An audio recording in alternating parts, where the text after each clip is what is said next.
Akhirnya sekian lama kita masak ikan arsik lagi guys. Hai guys, jumpa lagi sama aku yang pastinya Mama Samuel. By the way, di sini hasil pancingan Pak suami langsung kita eksekusi. Sayurnya kali ini aku pakai kacang panjang dan gak abdul rasanya kalau tidak pakai bawang batak. Jadi ya udah aku siapin. Dan kalian tahu guys, segini tuh harganya 10.000. Ya ampun, mahal kali ya.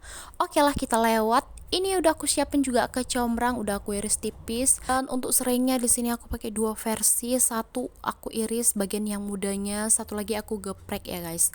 Oke, ini udah aku siapin, udah aku cuci. Dan untuk bumbunya di sini aku pakai jahe, kunyit, lengkuas, putih, kencur, kemiri, cabai. Di sini juga aku pakai andaliman. Dan yang terakhir aku pakai bawang merah sedikit. Oke, di sini langsung cus kita blender aja semua bahannya.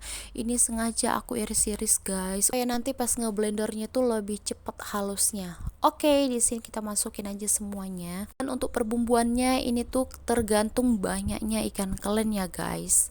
Jadi kalian bisa ngikutin bumbunya gitu ya. Oke, di sini kita blender semuanya dan menurut aku ini udah lumayan halus dan kita mulai tata. Biasanya di sini aku pakai serai dulu bagian bawahnya dan juga sebagian kacang panjang, dan lanjut untuk ikannya juga aku masukin bagian atasnya guys. Di sini aku pakai 3 ekor ikan. Sebenarnya itu 4 sih, satu tuh udah digoreng Bapak Samuel guys. Oke, lanjut, ini kita masukkan kacang panjangnya lagi bagian atas dan kita taburin bumbu yang udah halus tadi dan masukkan air secukupnya guys. Tapi biasanya aku ini airnya sampai ikan itu berenang gitu loh, menutupin sedikit bagian tubuhnya. Oke, kita masukin ke combrang dan lanjut bawang bata, ini kita rapiin gitulah, dan masukkan tomatnya. Oke, ini udah jadi seperti ini aja guys, ya ampun.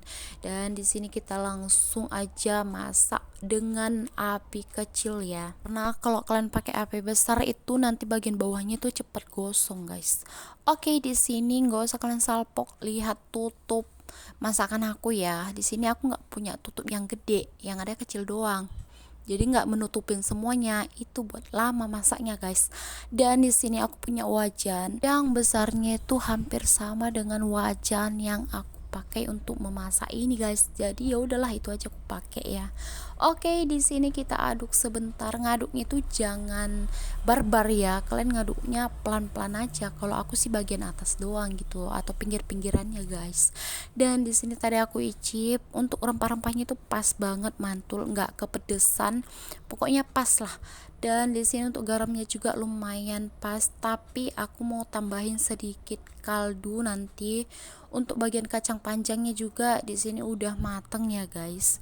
Dan garamnya itu harus menurut aku pas ya, karena kalau kurang garam itu kurang abdul guys. Aku sama kayak Bapak Samuel guys, asal garamnya aja pas, itu menurut kami udah enak banget guys. Dan di sini aku aduk-aduk lagi. By the way, di sini aku mau ngasih icip Bapak Samuel, gimana rasanya, kalian tunggu ya guys. Dan menurut Bapak Samuel tuh kurang garam, jadi kita masukin garam sedikit aja. Dan sampai dulu di sini video aku, karena durasinya sudah panjang, kalian bosen nanti takutnya guys. Tonton terus video aku selanjutnya. Bye guys, bye bye bye, makasih, bye.